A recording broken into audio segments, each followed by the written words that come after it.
Nëse lajmi i mirë nuk ka arritur ende, atëherë është vonuar nga dituria e Allahut.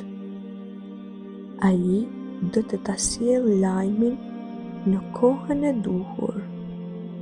Pra, bëj durim, edhe nëse ndihesh i kufizuar dhe i dëshpëruar. Shpejt, lot gëzimi do të rrjedhin nga sytë e tu dhe do të thuash: lavdia i takon atij që pas vështirësisë sjell lehtësim, pasi humbjes së shpresës i bën gjërat më të lehta.